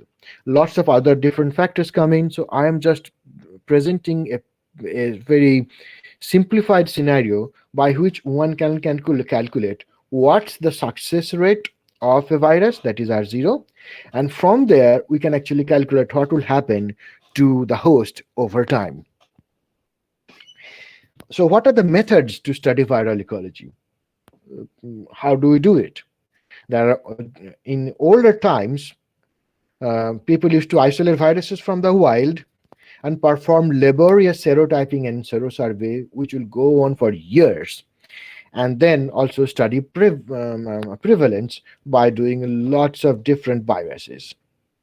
But modern advent of sequencing technologies have actually caused new methods to evolve that actually has sped up the process of studying viral ecology. Also, there are high throughput screenings available for serosurvey, and so we know a lot about the viruses now. And then, of course, we now generate viral phylogenies a much quicker fashion. We can do it in months, which used to take years. So because of that, we are very well equipped to understand viral ecology and use this information to explain our current situation of the pandemic. So I'll give you one example. So let's say you have the viruses which we have isolated from different clinical patients, and we do bulk deep sequencing, and we measure allele frequencies. See, this is different from just regular molecular biological analysis. So we measure allele frequencies in different populations, in different age groups, and then use this information to do statistical learning. so that we can actually guess what is going to happen. So we do viral population diversity and structure analysis and allele frequency dynamics and fitness analysis. On the other hand, we also see what happens to the gene expression of the host, and does it change according to the differences in allele frequencies. Okay, what happens? So then can we use that information to calculate the dynamics for the near future? So this is the basic framework which is used to study viral ecology. One example would be in case of dengue, which have been extensively studied from the perspective of viral ecology by using sequencing methods and the methods that I just described. So now let's use that information and see what happens to our SARS-CoV-2, the causative agent of the current pandemic. So SARS-CoV-2, as anyone already pointed out, is part of a family of coronaviruses which have different families, different structural proteins. You already know about many of these, and they can form. If you do phylogenetics, you can actually know what is the source of this virus, what is the closest living ancestor, and just by analyzing the genome sequences of these viruses. But using that information, we actually have figured out that coronavirus emerging events are not new. As Anirban was saying, and you already know, there was an outbreak of SARS-CoV-1 in near 2000s, right? And there was an outbreak of MERS-CoV in 2012. And now in 2019, we have SARS-CoV-2. But if we go back, we will see, and this was done using molecular clock analysis, that coronaviruses caused havoc in 1200, year 1200, and around year 1700, 1890, 1980, 1990. So there have been many major outbreaks. Now the question is, can we use this information and apply this to our population model of SARS-CoV-2? So as I was talking about ecological success of viruses, so what's the reason SARS-CoV-2 is so successful? First is surviving the environment, the ecological parameter, and it has a big host reservoir. It can infect so many animals, and there are so many different species of animals, so it is almost impossible to reduce or contain the possible chances of humans encountering these viruses. There will be cases of this coming up in the future as well. Also, it is very successful in entering the host because it can very quickly change or jump species and do interspecies transmission. And that is due to its flexibility in its binding capacity, which is absolutely crucial for this virus to establish its infection. Now, what we do not know in case of SARS-CoV-2, it's the ecological parameters of dissemination. How does it spread, not only in humans, but in other species? We know some information, but not the total dynamics, because it will take a long time to actually figure that out. So that's the study that is currently undergoing, so that you can predict the future. One classic example of an ecological study that was published a few weeks ago in PNAS. So they took all the genomes of the sequenced coronaviruses and actually figured out the genetic diversity across the genome and figured out what virus or what lineage came from what source or what branch of the tree. And they talked about this very important factor. So we are talking about the binding receptor binding protein and this spike protein and its diversity. So there can be changes made. But there can be a genetic bottleneck. That means that there is a limit to this diversity. If the diversity is too much, then that will be fatal for the virus. It will not be able to transmit. And if the diversity is too small, then it will just slowly decay within the population.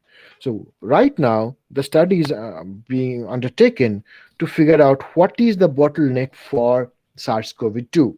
How much diversity would we expect?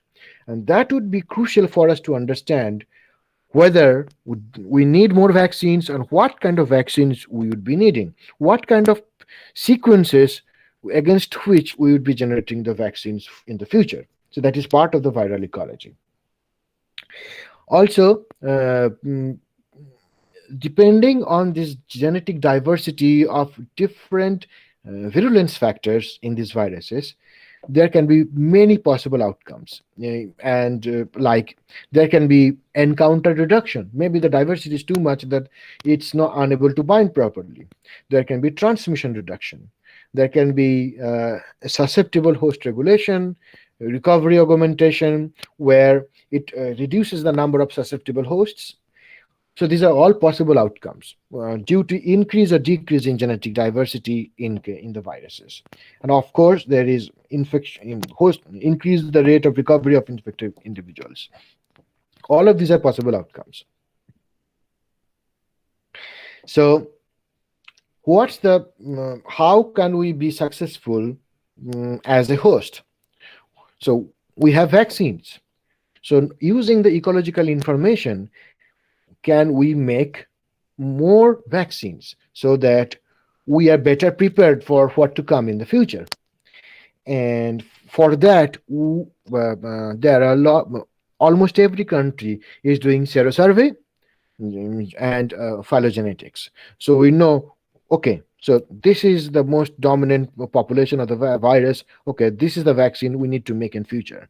So next year, can we predict what kind of wave is going to come, and can we be prepared for that? But the ecological niche, so how to repair the damages that we have already done to the nature, will take time, and will take lots of political discourse to figure that one out. That is, this is beyond the scope of this talk right now to discuss. So coming to this section of predictions. So can we use all of this information and predict what can happen to our SARS-CoV-2? So using this basic equation, but utilizing lots of different parameters to calculate the beta and the gamma and the alpha, we have actually calculated what's the minimum proportion of total population required to get herd immunity. And you see, it varies across countries. So that because the population structure is different, the age structure is different, the sex structure is different, the genetic diversity is different. So all of that has to be taken into consideration for this ecological study, and that would be taken into consideration for vaccination programs. So you see that ecological studies are absolutely crucial in figuring out how we move forward.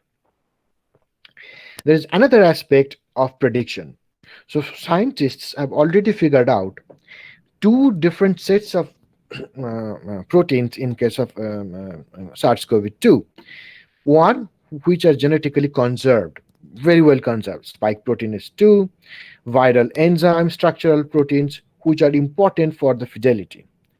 But there are genes which actually can have genetic diversity, like non-structural proteins, spike S1, accessory proteins, which will give rise to gene modulation.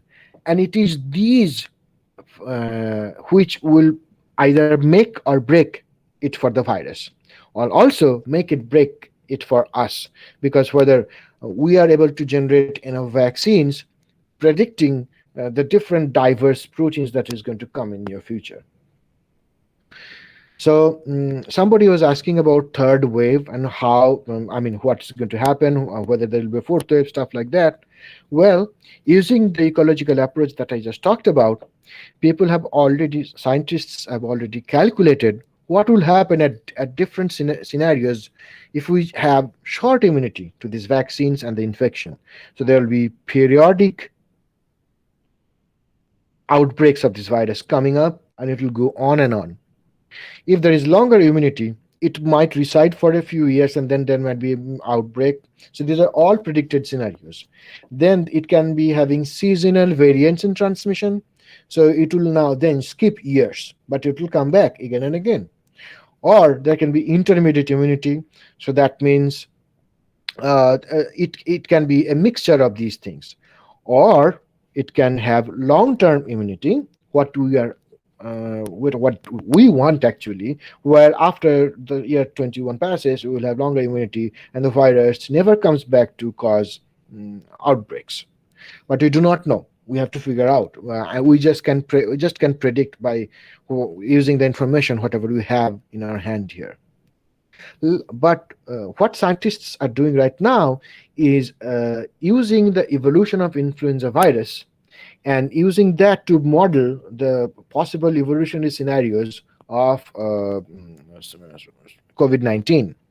So you see that in 1918 there was a pandemic which caused near 100 million people to die, but the pandemic came back again and again. And finally, even today we have in hundreds of thousands fatalities in case of influenza pandemics. And if you see that although the numbers have reduced, these are very big numbers. Also, the type of people that get infected, the age structure and the mortality has also changed. So that means the influenza virus is very well within our communities and is spreading. But there has been a balance that is being maintained, which has helped the evolution of this virus. What caused this balance to occur in case of influenza virus is this antigenic drift or the variation in this protein called as HA2, similar to the spike proteins that you find in case of the COVID-19.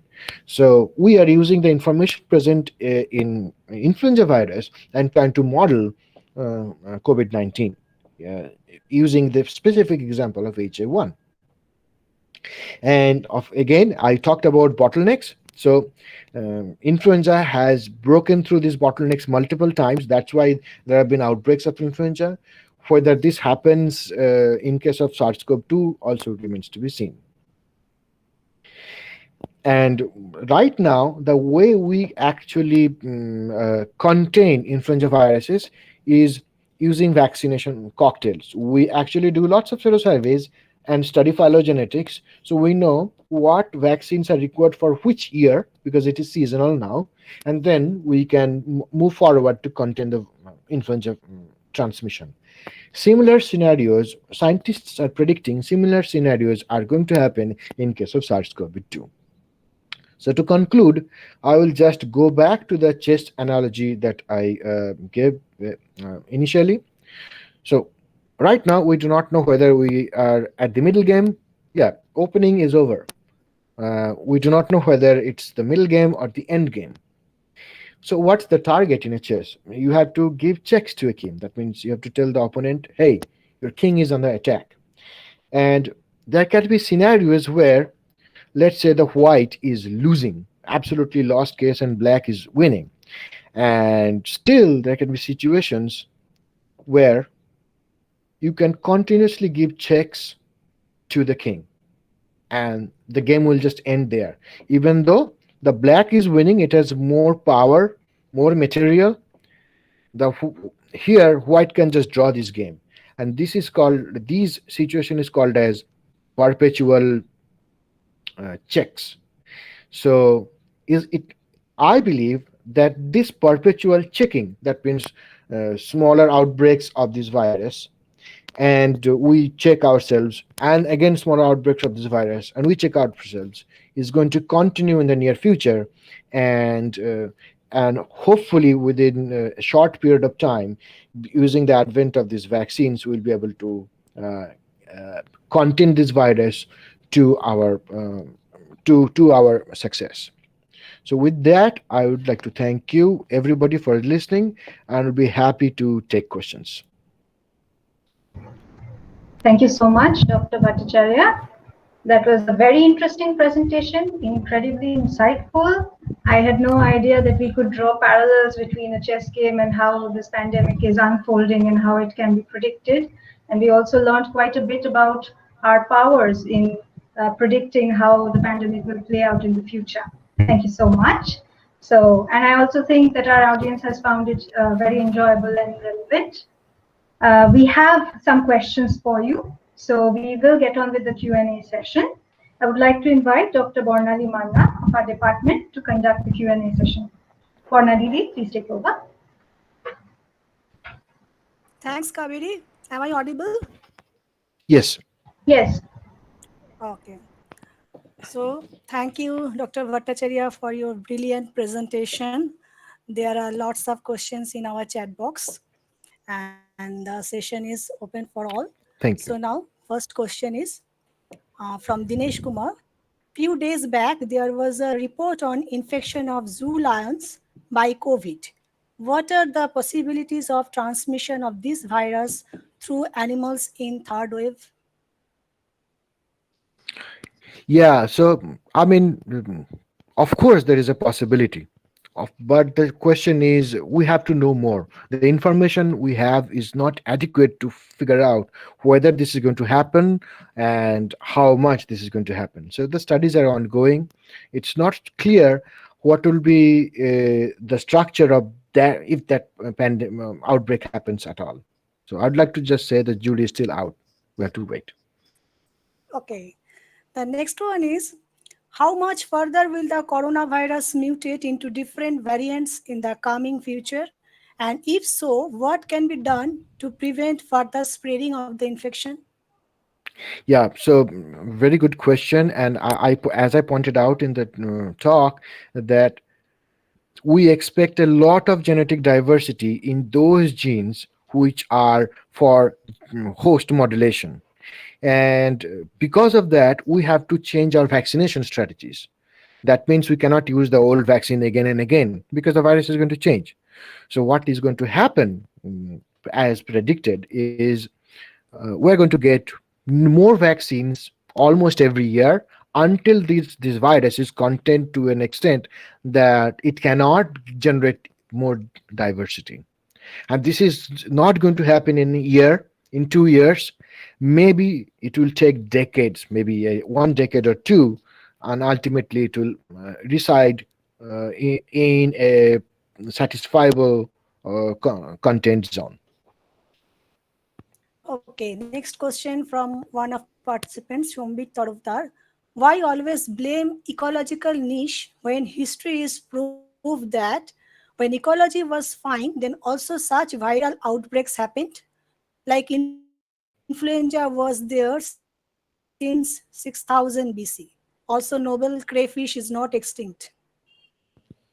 Yeah, absolutely. As I said, those are so. There are some species of noble crayfish which are absolutely extinct.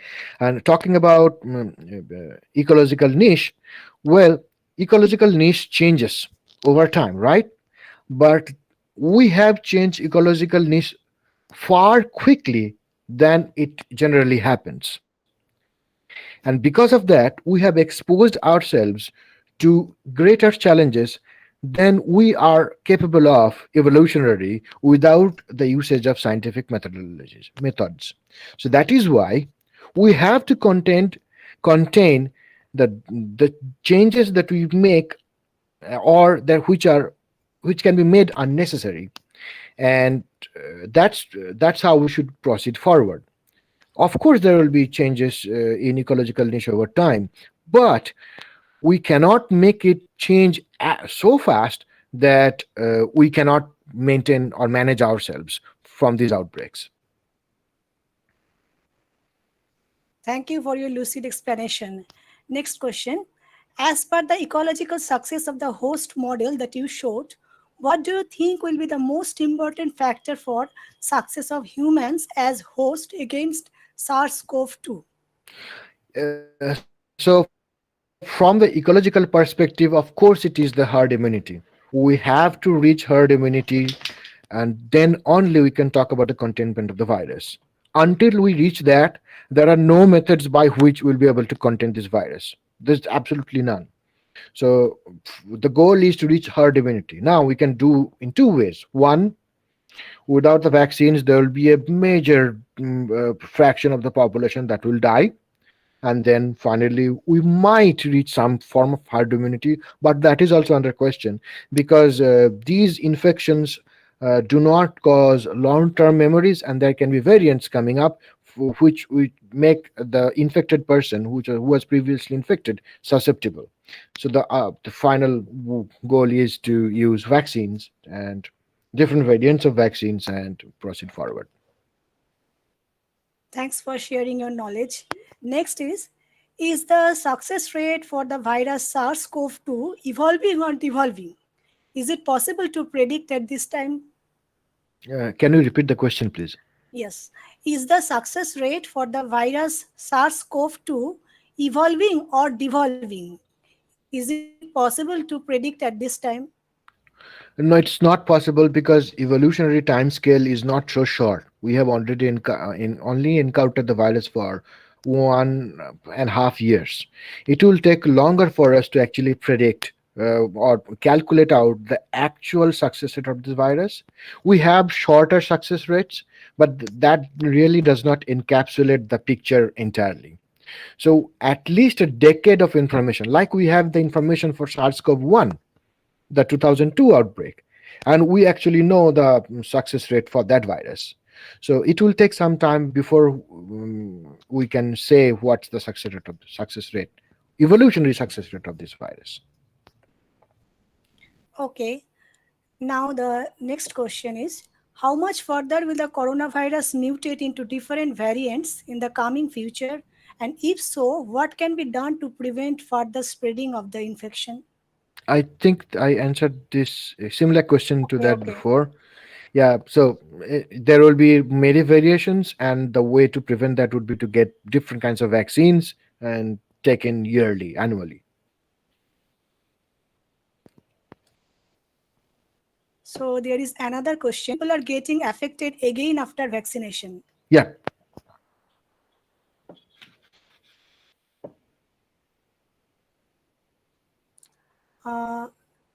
Another is from Mohan Chandra Mandal. Is it true that the sugar or thyroid or other patients can take their vaccine, but someone tells that this is harmful for patients? What is the actual matter do? Okay, first thing is I am not a clinician, and in a public forum I should not give advice regarding this to anybody. So I would suggest, if you have questions like these, it would be the best for you to ask a doctor. They will be the best person for you to give you the answers. I can give you, in an informal setting, I can give you some answers, but that would not be the right thing to do. It is a question from one of our students. On which factors exactly will the duration of immunity depend? The antigenicity. So the better the immune system is able to catch antigen, irrespective of the antigenic drift, the antigenic variations that are going to happen, the better it is for the host. So that's crucial, absolutely crucial. The antigenicity of the virus is super important for figuring out for the host how well the immune system would work. Okay, that's all, Dr. Bhattacharya. Thank you for your enlightening speech. And over to you, Kaveri.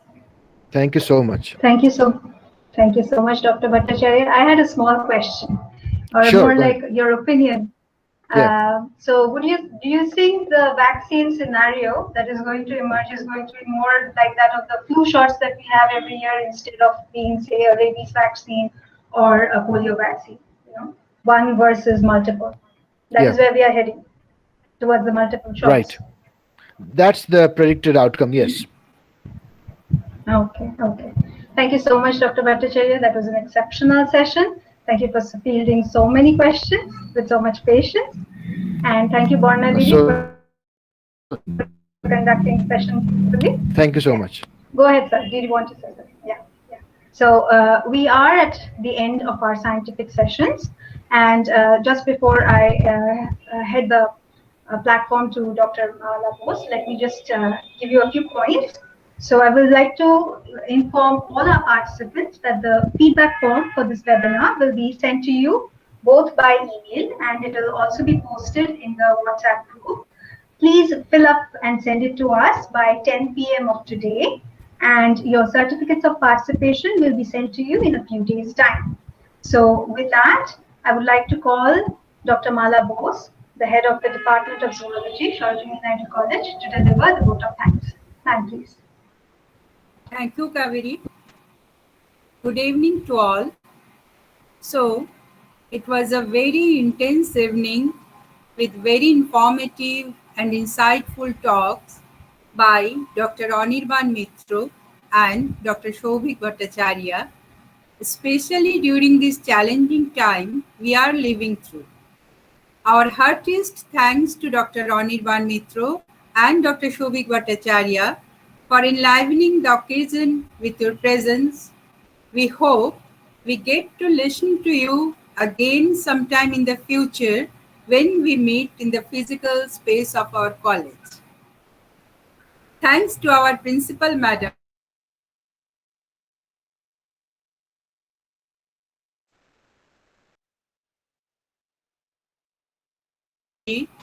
for all the encouragement and support they have provided for this webinar. I am thankful to all our guest participants present here. We are honored to have you as our guests. Thank you, my dear friends of my college and my dear students, lots of love for you. The involvement and willingness expressed by you make the evening successful. Thank you, Tamogno, for your committed technical support.